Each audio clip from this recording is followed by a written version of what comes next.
The storm hadn't arrived yet, but the sky had that tight, metallic look that promised trouble. Out on the flats, a lone chimney smudged the horizon, thin smoke, tired smoke, like a place holding its breath.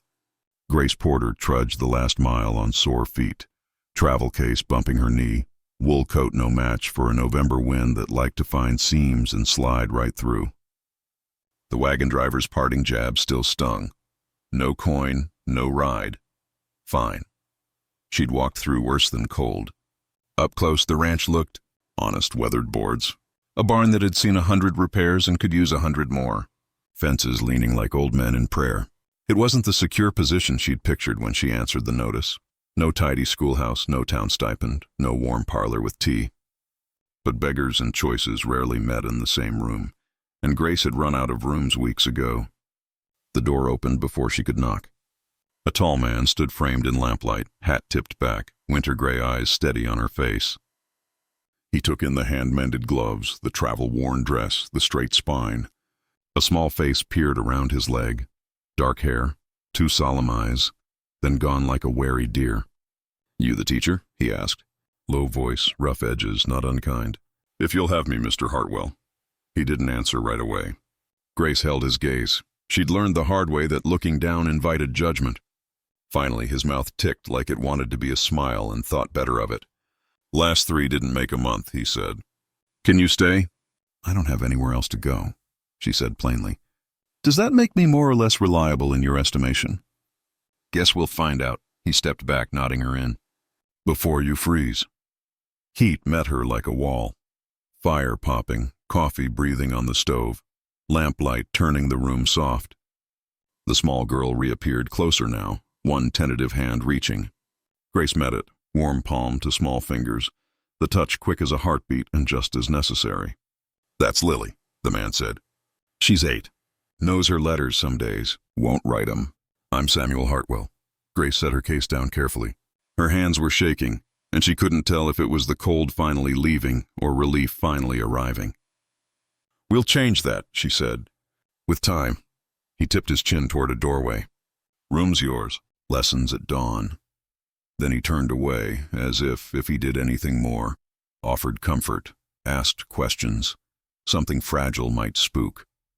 The spare room was small and immaculate, a quilt hand-pieced in patient hours, a washstand, a frost-etched pane that faced the yard. Grace sat on the edge of the bed and let herself breathe. 6 months since James Porter vanished with their savings, their prospects, and any mercy the town had for a poor bride. 6 months of closed doors and cold stares. And now here work a roof. One small hand that had reached for hers like a rope thrown across deep water. Before dawn she woke to axe strokes, measured, unhurried, the rhythm of a man who split wood the way other men said prayers. In the dim window, Samuel fed the pile with practiced muscles and breath that ghosted in the cold. By the time she entered the kitchen, the room was warm and the coffee waited like forgiveness. "Help yourself," he said, already moving toward the door. She could smell outside on him. Iron snow, old wood, horse. Lily sat at the table staring at a slate as if it might bite. The chalk left a broken trail of almost letters, courage halting at every curve. "The other teacher said I was slow," Lily whispered, not looking up. "You're not slow," Grace said, fiercer than she intended. "You're hungry. They're different things. We'll feed it." From the doorway, Samuel paused. Something unguarded passed over his face. Hope, relief. Then he eased it back under that quiet discipline he wore like a coat. "I'll be on the south fence," he said. "If you need anything." Grace pulled the slate close. "Tell me what you see out the window," she murmured. "Don't think too long. Just say it." "Snow," Lily breathed. "White, soft, cold." "Perfect." Grace guided her hand letter by letter, letting success be small and immediate. When the child managed soft white snow on her own, she looked up astonished, as if someone had turned a key in a lock inside her chest. "I did it," she said. "You did," Grace answered, and had to look away for a second to keep from betraying how much the victory mattered. They found a rhythm. Morning letters. Warm hands on tin mugs. Lily's tongue poking at the corner of her mouth when concentration got serious. At dusk, Samuel returned with fence splinters in his palms, the day's cold folded into his coat. They ate at the small table, stew, cornbread, Lily proudly reading soft from her slate. He listened more than he spoke, and when he did speak, it was to ask the kind of questions that told her he'd been listening the whole time. After supper, he set a leather pouch on the table. Month's wages up front. "Pay me when she reads a whole line without help," Grace said. "Then we'll call it earned." He studied her, something like respect climbing into his eyes. "Most folks take what they can. I'm not most folks, Mr. Samuel," he said. "If you're staying." "Samuel," she echoed. That night, wind combed the eaves and the fire settled into a steady, contented crackle. Grace lay awake a long time, watching lamplight lace the ceiling, hearing his careful footsteps as he banked the coals, checked the latch, made the night safe. For the first time in too long, her last thought before sleep wasn't fear. It was a small hand on hers and the word snow spelled right the first time. Snow came early that year, soft at first, then relentless. For 5 days the storm hemmed them in, painting the ranch in white silence, broken only by wind and the crackle of wood in the hearth. Within those walls, something changed. Lily's laughter began to sound like music. Samuel's quiet became less like distance and more like peace, and Grace, who'd carried shame and solitude across 1,000 miles, began to feel her heart thaw. The mornings followed a rhythm. Samuel split wood before dawn, the sound steady as a heartbeat through the cold. Grace brewed coffee, the aroma filling the kitchen with a sense of home she hadn't known in years. Lily would appear sleepy-eyed, her dark hair wild, and climb onto a stool to watch Grace stir the porridge. "Morning, Miss Grace," she'd whisper. Every day, the miss sounded a little less like formality and a little more like affection. By mid-morning, lessons began. Grace used everything she could find, old grain sacks, newspapers, Samuel's weather-stained ledger, to teach words and letters. "See this?" she'd say, pointing to the word flour printed on a torn sack. "That's how you spell what makes bread." Lily would trace each letter with her finger, lips moving soundlessly before she said it out loud. Flour. Then, she'd look up at Grace, waiting for praise, and Grace would smile like the sun breaking through the clouds. From the doorway, Samuel often watched unseen, one hand resting against the frame. He'd never been good with words, never knew how to mend what silence broke. But seeing his daughter light up, hearing her voice fill the room again, it undid him in quiet ways he didn't know how to name.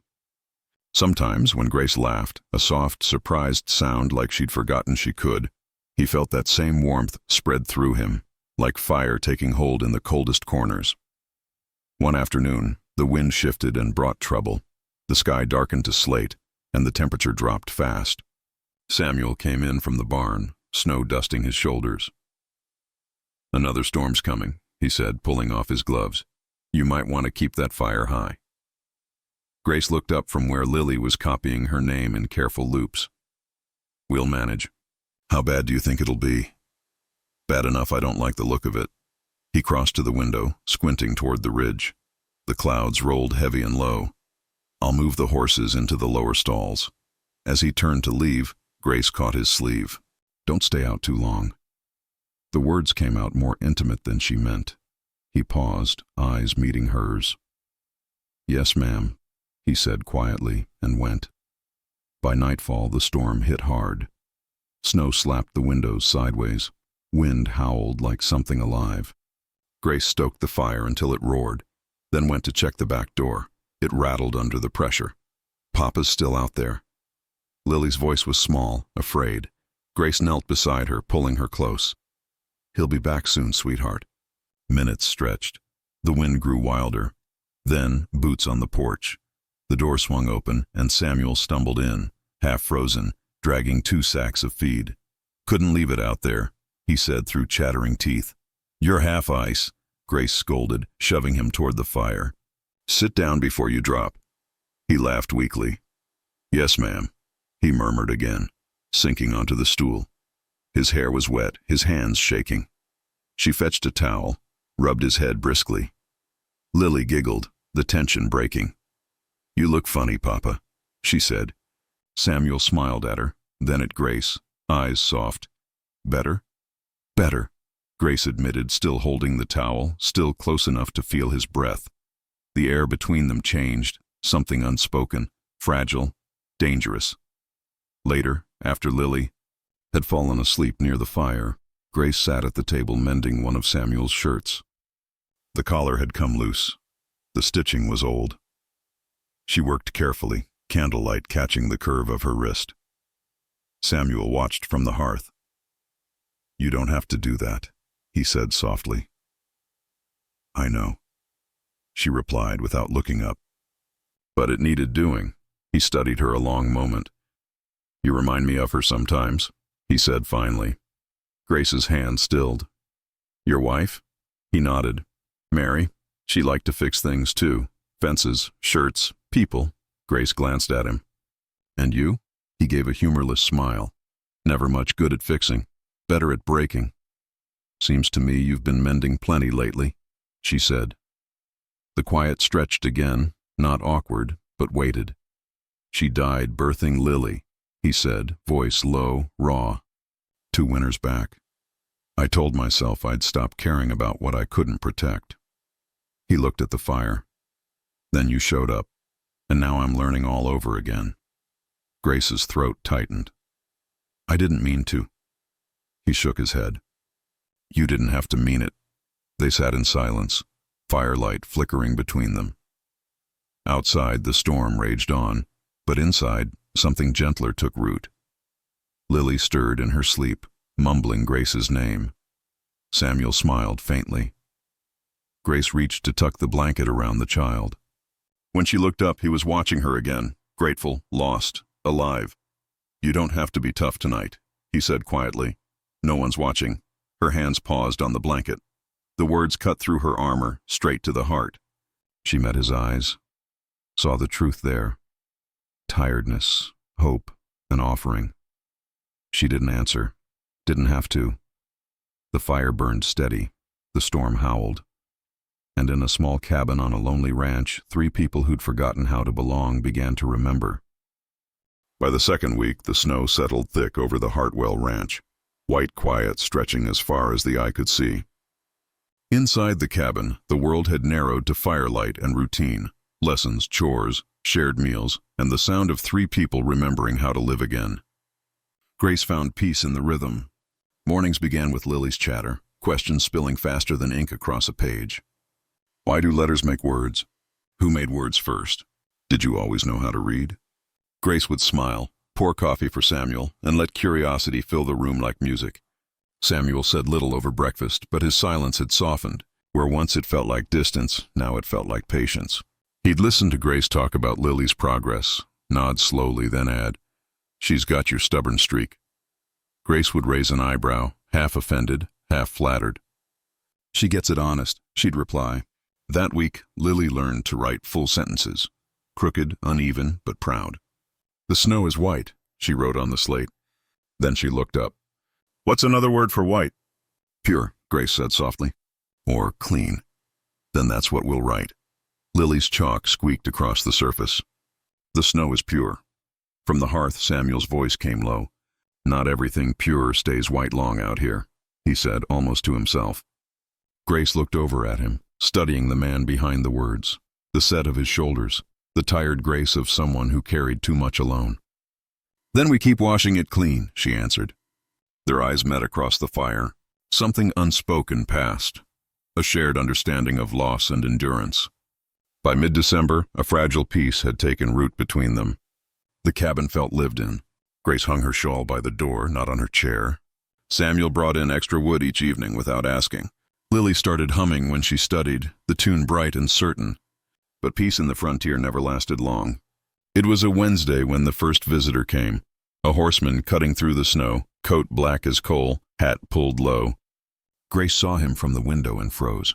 Samuel's expression darkened when he stepped outside to meet him. "Afternoon," the man called, voice too smooth for honest work. "Name's Warren Kent, representing the mortgage board." Grace stayed by the window, listening through the glass. "You're early on collections," Samuel said, tone flat. "Just checking in. Word in town says you've got a lady teacher staying out here. Young, pretty. Makes folks wonder about propriety." Grace's stomach twisted. She couldn't hear Samuel's first response, but the way he straightened made her heart thump. "Tell your folks to mind their own fences," he said. "And if you're done meddling, you can ride back before the storm hits." Kent chuckled. "Touchy. I'll be sure to report your living arrangements. You know how the church board loves a scandal."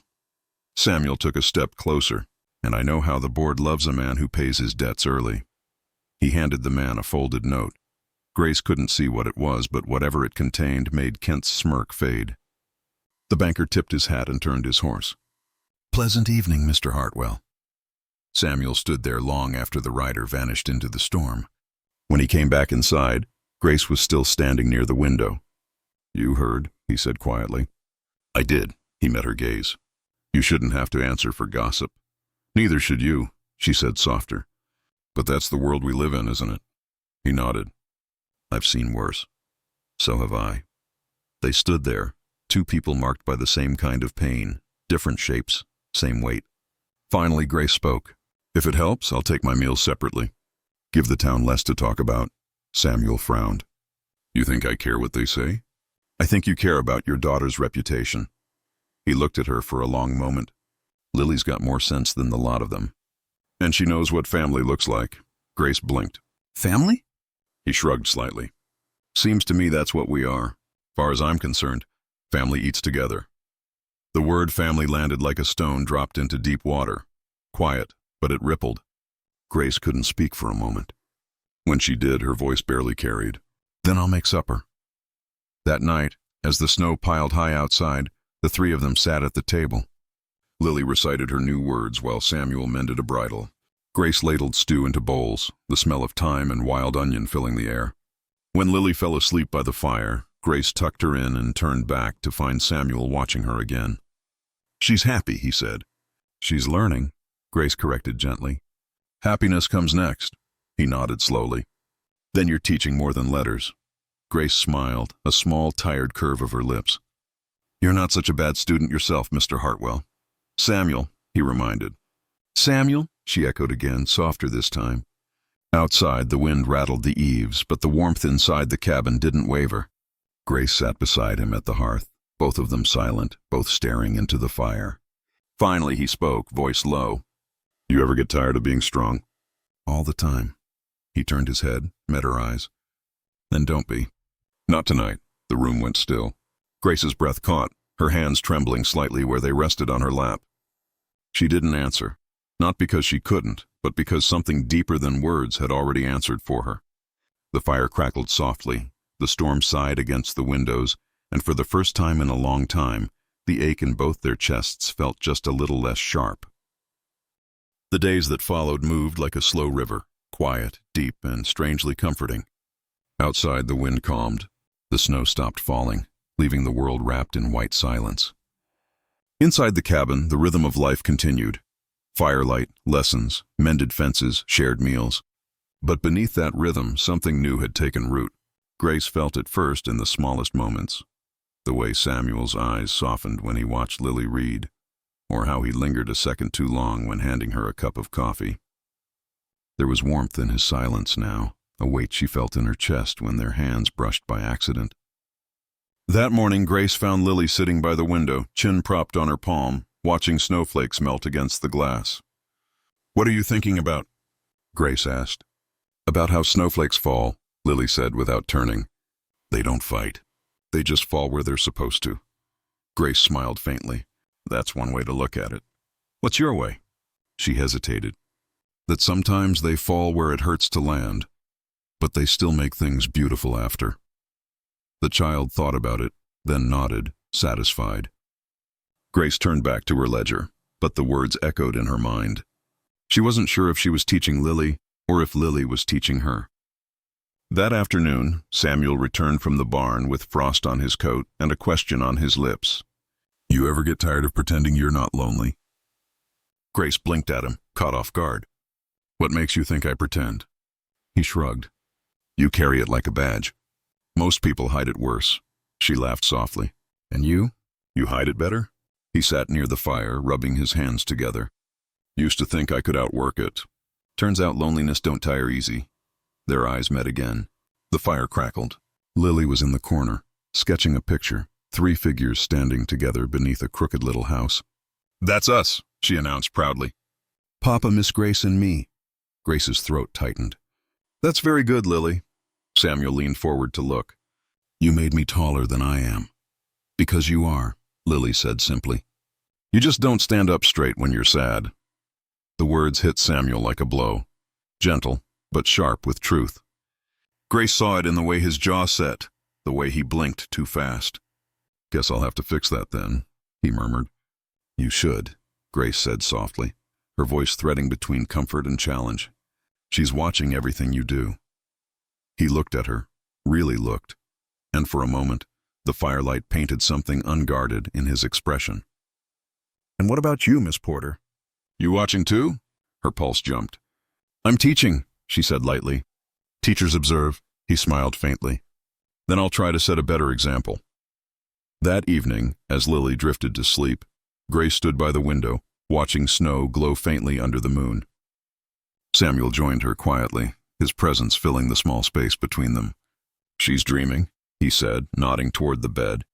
"She's healing," Grace corrected. "Dreams come after that." They stood side by side, the silence between them thick with unspoken things. "Grace," he said after a long moment, her name low, careful. "You ever think about leaving?" She turned to him, startled. "Leaving?" "When the thaw comes. Most folks don't stay once the road's open." Grace looked back at the snow-covered world. "I used to think about leaving every place I went," she admitted. "Then I got tired of running. Seems to me there's peace in staying put, even if it hurts." He nodded slowly, gaze distant. "Mary used to say that. She was never afraid to stay." Grace hesitated. "You talk about her often." "Not really," he said. "Not until now." They both went quiet. The fire popped behind them. The smell of pine smoke and snow filled the air. When he spoke again, his voice was quieter, rougher. "I kept thinking if I worked hard enough, I could make this place worth something again. But it ain't the land that makes a home, Grace." He looked at her then. "It's the people inside it." Her breath caught. The truth of it hit harder than any confession could. "You've already done that," she said softly. "You've made it a home for her." He held her gaze. "And what about for you?" Grace's answer was a whisper. "Maybe I'm still learning what that means." Later, after Samuel had gone to check the barn one last time, Grace sat alone by the fire. The house was quiet except for the faint whistle of wind through the chimney. She glanced at the drawing Lily had left on the table, the 3 of them beneath the crooked little house. 3 figures close together smiling. Grace traced the lines with her fingertip. Her heart ached, not with sorrow, but with something she hadn't felt in a long time. Belonging. For the first time since she'd left the town that shamed her, she realized she didn't want to be anywhere else. Outside, the snow fell soft and slow. Inside, the lamp burned steady, a light for those who had lost their way and somehow found each other again. The cold bit deeper each morning now, but somehow the little cabin on Hartwell Ranch stayed warm, not just from the fire, but from something quieter, steadier, growing between the 3 of them. Grace noticed it in the details. Samuel brewing coffee before she woke, Lily humming while brushing her hair.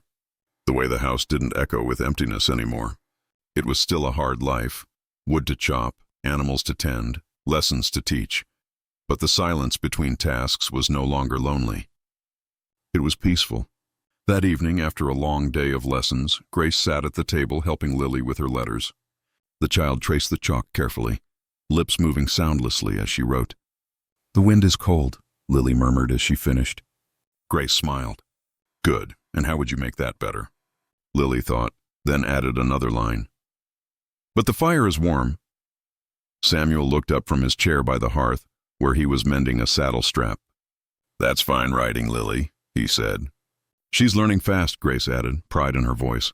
"She sees the world like a poet." "She gets that from you," Samuel said without looking up. Grace hesitated. "I only taught her to listen." "Maybe so," he said. "But not everyone listens the right way." The compliment settled deep in her chest. She didn't reply. Later that night, after Lily had gone to bed, Grace lingered by the window.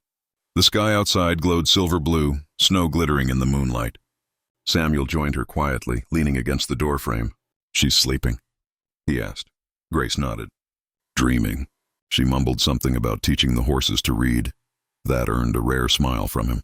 Wouldn't put it past her. They stood there in comfortable silence, watching the wind trace patterns across the drifts. Then Samuel spoke again, voice low, almost uncertain. "I've been thinking about what happens when winter breaks." Grace turned to him, and he exhaled slowly. "Most teachers don't stay longer than a season. I just wondered if you might consider staying through spring." Her heart skipped. "For Lily?" "For Lily," he said first, then after a pause, "and for the rest of us."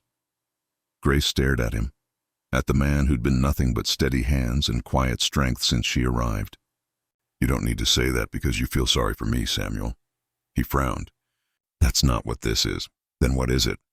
He hesitated, not because he didn't know, but because he wasn't sure she was ready to hear it. "It's easier when you're here," he said finally. "For Lily, for me. The house feels right again." Grace swallowed hard. That's a dangerous thing to say. Maybe, but it's true. The silence between them deepened. The fire behind them threw soft light across his face, the kind of light that made him look younger, less haunted. "Through spring," she whispered. "That's all I can promise." His jaw tightened slightly, then relaxed. "That's enough." The following weeks passed with quiet purpose. Grace taught Lily to read short stories, fairy tales and Bible passages, even a few lines of poetry from an old book Samuel's late wife had owned. Lily devoured every word, her world widening one page at a time. Samuel, meanwhile, fixed fences, traded supplies in town, and worked the land like a man trying to keep busy so he wouldn't think too much. But he did think, constantly, about her. Sometimes he'd catch Grace brushing snow off the porch rail, her cheeks flushed, strands of hair falling loose. Sometimes he'd hear her laugh, the kind that came when Lily said something funny, and it felt like sunlight cutting through winter. He didn't speak of it, but he didn't need to. Grace felt it too. She found herself listening for his boots on the porch each evening, her heart easing only when she heard them. One night, after Lily had gone to bed, Samuel poured 2 cups of coffee and set one in front of Grace. "You've been working hard," he said. "You should rest more." "So should you," she countered. He smiled. "Touché." They sat in companionable silence, the crackle of fire between them. "Samuel," she said after a while, "do you ever miss the life you had before?" He considered it. "Sometimes, but missing something doesn't mean it was better. Just means it mattered." Grace nodded slowly. "I know that feeling. You still wear your wedding ring," he said gently. Her hand twitched. She looked down at the thin gold band, tarnished, loose on her finger. "Habit, I suppose. Or maybe guilt." "About what?" "Surviving him," she said. "He left with our savings, our reputation, everything. But somehow I'm still here." Samuel leaned forward. "That's not guilt, Grace, that's strength." Her throat tightened. "You call it strength. I call it shame." He shook his head. "You walked a mile through the snow to my door carrying everything you owned. That's not shame. That's courage." Their eyes met, hers wet, his steady. Neither spoke after that. But something unspoken passed between them, stronger than any words could carry. Later, as Grace blew out the lamp, she glanced back to see Samuel still by the fire, staring into the flames like a man fighting ghosts. For the first time, she wished she could reach out and pull him out of that loneliness. Not as a teacher, not as a guest, but as someone who finally understood. Outside, snow fell again, quiet and endless.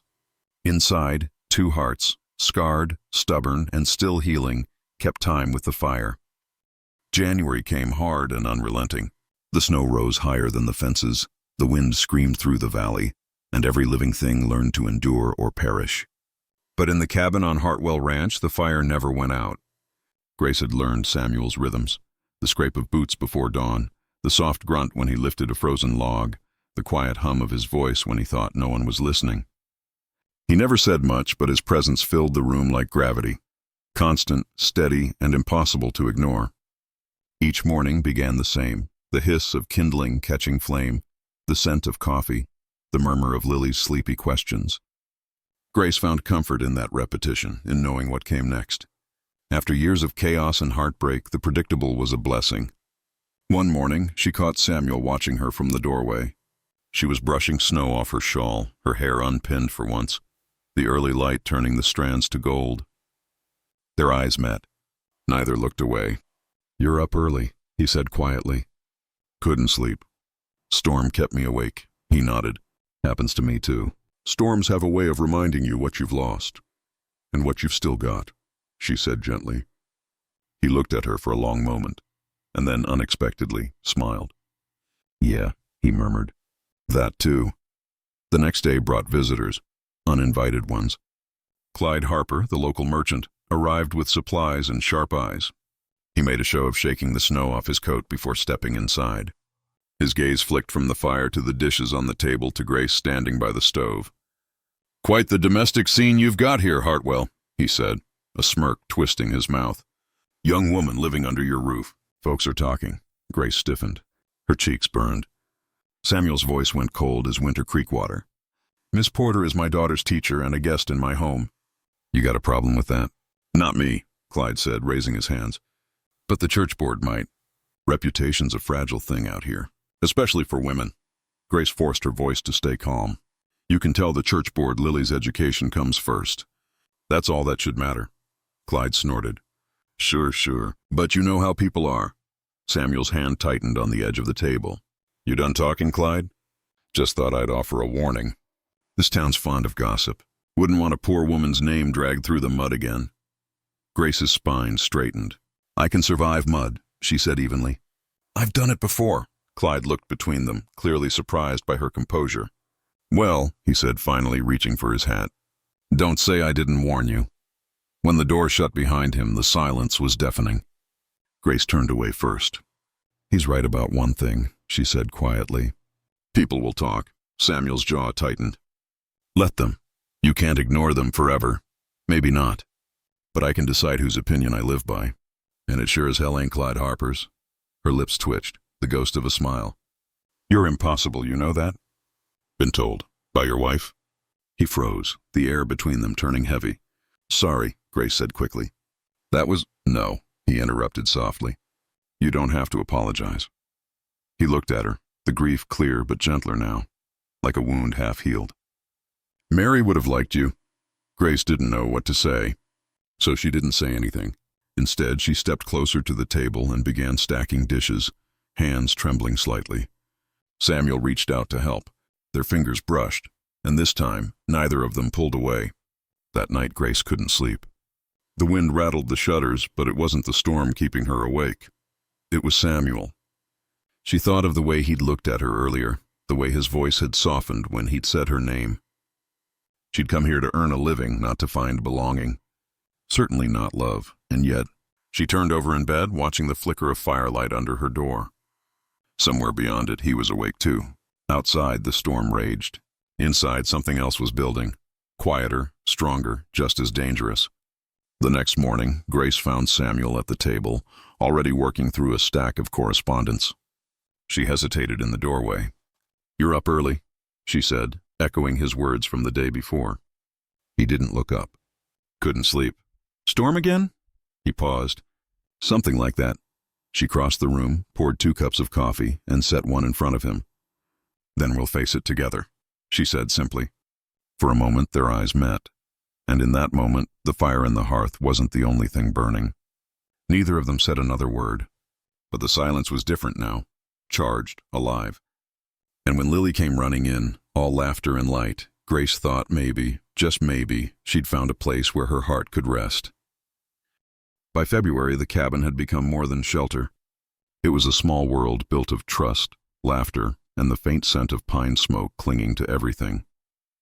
Grace had stopped thinking of her stay as temporary, though she hadn't yet admitted it aloud. Samuel didn't press. He just worked beside her, each day weaving another quiet thread into something that felt an awful lot like home. Lily's lessons grew more advanced. She now read entire pages by lamplight, her voice soft but confident. "Papa," she said one evening, pointing at a line in her book, "this says family is the heart of every home." Samuel looked at Grace across the table. "Smart book," he said, his tone unreadable. Grace smiled faintly. "Your daughter has good taste in literature. My daughter has good teachers." The compliment hung there, simple but full of meaning. Grace dropped her gaze to hide her blush. That week, the storm finally broke, and with it came the first whisper of thaw. The snow on the eaves began to drip. The horses snorted in the barn, restless for open pasture. Grace stepped outside one morning, the air sharp but less cruel than before. She closed her eyes and breathed it in, the scent of wet earth, of something changing. Samuel appeared beside her, coat unbuttoned, hat tipped low. "You can almost smell spring," he said. "Almost," she agreed. "Feels like the world's remembering how to breathe again." He looked at her then, a hint of a smile ghosting his lips. "You've got a way with words. I teach them for a living," she teased lightly. "And yet you make them sound like prayers." The words startled her, not because of their warmth, but because of how much they meant coming from him. She turned to answer, but before she could, hoofbeats cut through the quiet. A rider approached. Clyde Harper again. Samuel's face hardened. "Stay inside," he said. Grace shook her head. "No, I'm done hiding from whispers." Clyde dismounted, brushing snow from his coat. "Morning, Hartwell." "Miss Porter." His voice dripped politeness like tar. "Seems the good people of town are talking again. Thought you'd like to know the church board plans to discuss this arrangement." Grace met his eyes. "This arrangement is a child's education," Clyde chuckled. "Call it what you will. Doesn't look that way from where they're sitting." Samuel took a step forward. "You've got 5 seconds to say your piece before I send you and your gossip back down that hill." Clyde's smile faltered, but he held his ground. "Just thought you'd want to get ahead of it before Miss Porter's reputation goes the same way as her husband's." The words hit their mark like a whip crack. Grace went still. "Enough." Samuel's voice was low, dangerous. "You'll leave now." Clyde shrugged, swung back onto his horse and rode off, his laughter trailing behind him. When he was gone, Grace turned away, arms folded tight. "He's not wrong," she whispered. "You know what they'll say." "I know I don't care," Samuel replied. "Well, I do," she snapped, surprising herself. "You might not think reputation matters, but I've had mine dragged through every muddy street between here and Billings." "You don't just survive it, it stains you." Samuel's voice softened. "Grace, no," she cut in. "Don't.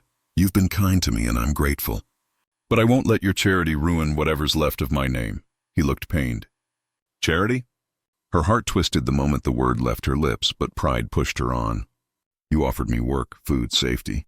It's been more than fair, but it's not right for me to stay." "Not right," he echoed quietly. "For who? For the neighbors? For the same people who'd rather see a woman starve than give her a chance?" She hesitated. "For me," she said finally. Samuel's hands clenched at his sides. "You think this is just about employment?" "About saving a name. What else could it be?" He stepped closer, the storm brewing again behind his eyes. "Grace, you know damn well what else."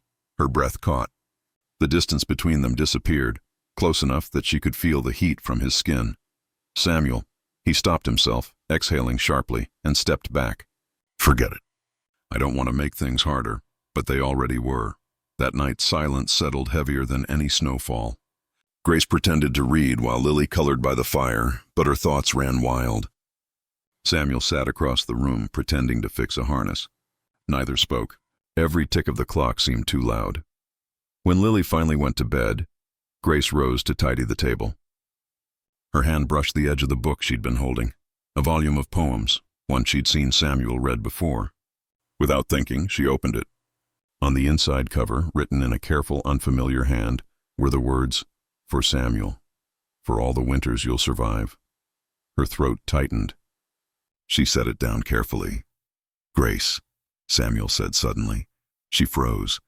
"Yes?" His voice was rough, uncertain. "I didn't mean to make you feel like you don't belong here. I just—" He searched for the right words, failed, and tried again. "I don't know how to talk about things that matter." She turned to face him. "Then just say them plain." He rose slowly, meeting her eyes. "When you came here, I thought I was doing you a favor.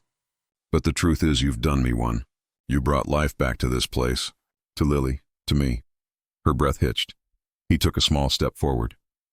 "You make me want to be a better man, Grace. That's the plain truth." For a moment, neither moved.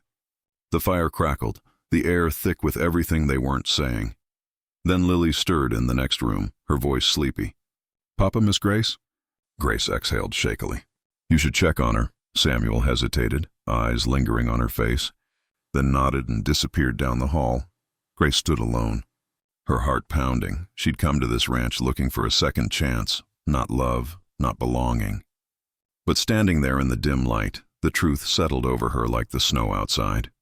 She wasn't the only one who'd been saved, and whether she admitted it or not, she didn't want to leave anymore. The next morning broke pale and brittle, light struggling through gray clouds.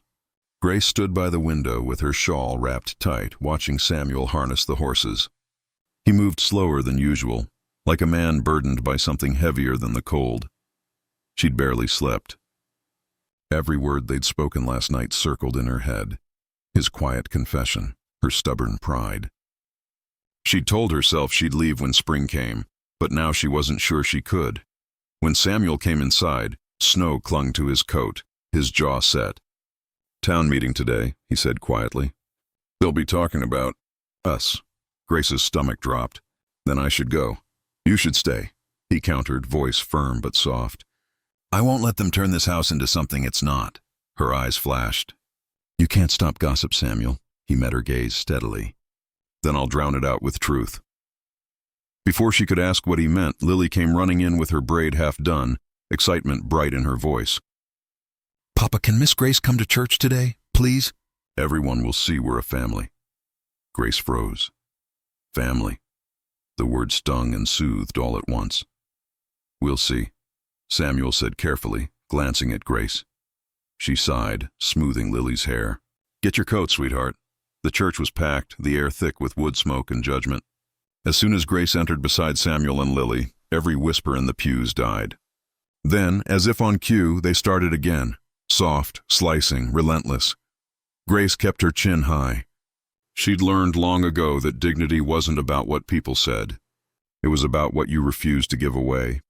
They sat near the back, Lily between them, clutching Grace's gloved hand. Grace tried to focus on the hymns, the sermon, anything but the prickling eyes behind her. Then Clyde Harper rose. "Reverend," he said loudly, "I think there's a matter of decency this congregation can't keep ignoring." The room tensed. Grace's stomach knotted. Samuel's shoulders straightened. "A man living with a young woman under his roof, unmarried," Clyde continued. "It's not right." "Not for the town, not for the child." The Reverend hesitated. "Mr. Harper," but Clyde wasn't finished. "This church stands for morality. If we turn a blind eye, what message do we send?" Samuel stood slowly, his height and calm presence silencing the murmurs. "You're right, Clyde. Time to settle this once and for all." Every eye turned toward him as he walked down the aisle, his boots echoing on the floorboards. He stopped beside Grace's pew. His voice carried, deep and unwavering. "When I hired Miss Porter, I needed someone to teach my daughter. Someone with patience, decency, and heart. She gave my child back her laughter." He turned, scanning the congregation. "And she gave me back my faith. Not in money, not in land, but in people. In forgiveness. In grace itself." Gasps rippled through the pew, and then silence. Samuel faced Grace fully. "I've made mistakes," he said, voice low but clear. "I've hidden things out of fear. I've been a coward in more ways than one, but I won't hide this." He reached into his coat pocket and drew out a small velvet pouch. "Grace Porter," he said, dropping to one knee right there in front of everyone. "I'm asking you to be my wife, not out of duty or scandal or expectation, but love." Pure and simple. Grace's breath hitched. The church blurred around her, gasps, whispers, the creak of wood under shifting bodies. She saw only him. "Papa." Lily squeaked from the pew, eyes wide. "You forgot the ring." Samuel smiled faintly. "Not this time, sweetheart." He opened the pouch, revealing a modest gold band, worn but polished. "It was my mother's," he said softly. "Seems fitting to pass it on." Grace covered her mouth, tears spilling freely now. "Say yes," Lily whispered urgently. "Please, Miss Grace, please be my mama." Grace looked between them, the child who'd learned to laugh again, the man who'd learned to hope again. Her voice trembled, but her heart was steady. "Yes," she whispered, then louder. "Yes." The congregation erupted, half in joy, half in shock. But Grace barely heard them. Samuel rose, slipped the ring onto her finger, and pulled her close. Lily flung her arms around both of them, laughing through her tears. The Reverend, smiling wide, lifted his hands. "Then let's call this what it is, a new beginning." By spring, the thaw had come. The snow retreated from the valley, leaving behind muddy fields and a world ready to start over. The wedding was simple. A handful of neighbors, a white ribbon on the door, and wildflowers gathered from the edge of the forest. Grace wore a dress she'd sewn herself. Samuel looked at her like a man seeing sunlight after years in shadow. Lily stood between them, beaming so hard her cheeks hurt. When the vows were spoken and the kiss sealed, the crowd cheered. Even Clyde Harper managed a stiff nod. That evening, as twilight fell, the three of them sat on the porch. The air smelled of earth and wood smoke and something sweet. Maybe hope. Lily leaned against Grace's shoulder, half asleep. Samuel reached over and took Grace's hand, his thumb tracing slow circles over her skin. "Think we'll need a bigger cabin someday," he murmured. Grace smiled, eyes on the horizon. "Maybe, but this one's big enough for everything that matters." Lily stirred, mumbling, "More babies." They both laughed quietly, the sound mingling with the crickets and the wind. As darkness settled, Samuel lit the lamp in the window, the same lamp Grace had once left dark when she'd planned to leave. Its flame flickered, steady and warm, casting golden light over the family inside. Grace leaned her head against Samuel's shoulder. "You were right," she whispered. "Storms do remind you what you've lost, but they also show you what's worth saving." Samuel kissed her temple. "And you, Grace Porter," he said softly, "were worth every storm." The light in the window burned long into the night. A beacon against the dark, a promise kept, a love restored, and a home finally found.